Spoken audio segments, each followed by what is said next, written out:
Thanks for tuning in to Tales from the Stacks at the Lucero Library. We're so excited to have you today.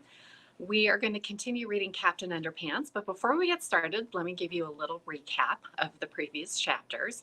So, if you remember, Harold and George went to the big Horowitz Knuckleheads football game and they got themselves into a little bit of shenanigans. So, they decided it would be a great idea to pull some pranks on everybody at the football game. So, the first thing that they did was to put black pepper in the cheerleaders' pom poms, and everybody got to sneezing and coughing. And then they put bubbles in all the musicians' instruments. So when they started playing their instruments, bubbles were going everywhere. And they put sea monkeys in the lemonade.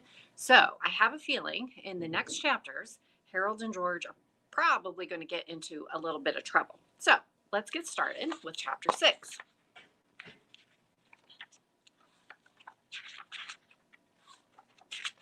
Okay, chapter 6, Busted.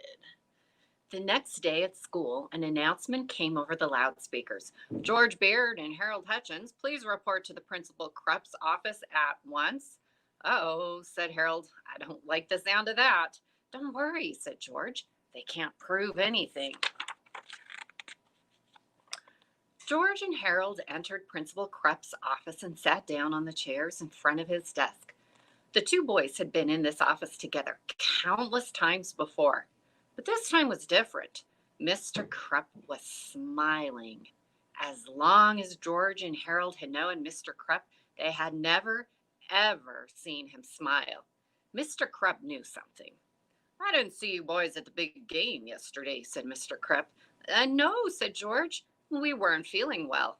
Yeah, Harold stammered nervously. We went home. Oh, that's too bad, said Principal Krupp. You boys missed a good game. George and Harold quickly glanced at each other, gulped, and tried hard not to look guilty.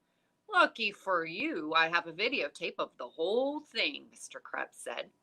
He turned on the television in the corner and pressed the play button on the VCR. A black and white image appeared on the TV screen. It was an overhead shot of George and Harold sprinkling pepper into the cheerleaders' pom-poms. Next came a shot of George and Harold pouring liquid bubble bath into the marching band's instruments. How do you like the big pregame show? Asked Mr. Krupp with a devilish grin. George eyed the television screen in terror. He couldn't answer. Harold's eyes were glued to the floor. He couldn't look. The tape went on and on, revealing all of George and Harold's behind-the-scenes antics. By now, both boys were eyeing the floor, squirming nervously and dripping with sweat. Mr. Krupp turned off the TV. You know, he said, ever since you boys came to this school, it's been one prank after another. First, you put dissected frogs in the Jell-O salad at the parent-teacher banquet. Then you made it snow in the cafeteria. Then you rigged all the intercoms so they played Weird Al Yankovic songs full blast for 6 hours straight. For 4 long years, you two have been running amok in this school, and I've never been able to prove anything. Until now. Mr. Krupp held the videotape in his hand. I took the liberty of installing tiny video surveillance cameras all around the school. I knew I'd catch you two in the act one day. I just didn't know it would be so easy. Chapter 7, A Little Blackmail. Mr. Krupp sat back in his chair and chuckled to himself for a long, long time. Finally, George got up the courage to speak. Well, what are you going to do with that tape? He said. I thought you'd never ask, laughed Principal Krupp. I've thought long and hard about what to do with this tape, Mr. Krupp said. At first, I thought I'd send copies to your parents. The boys swallowed hard and sank deeply into their chairs.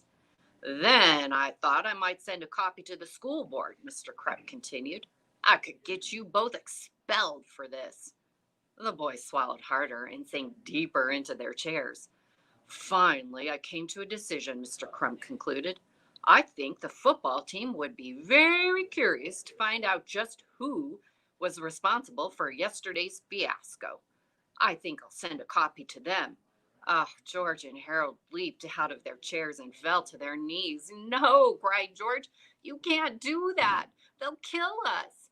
Yeah, begged Harold. They'll kill us every day for the rest of our lives. Mr. Krupp laughed and laughed. Please have mercy, the boys cried. We'll do anything. Anything? Asked Principal Krupp with delight. He reached into his desk, pulled out a list of demands, and tossed it at the boys. If you don't want to be dead as long as you live, you'll follow these rules exactly. George and Harold looked carefully over the list. This is blackmail, said George.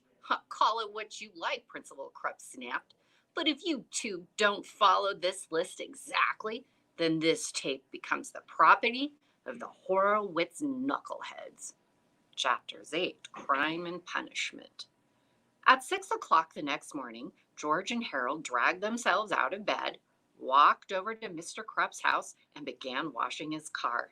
Then, while Harold scrubbed the tires, George roamed around the yard, pulling up all the weeds and crabgrass he could find.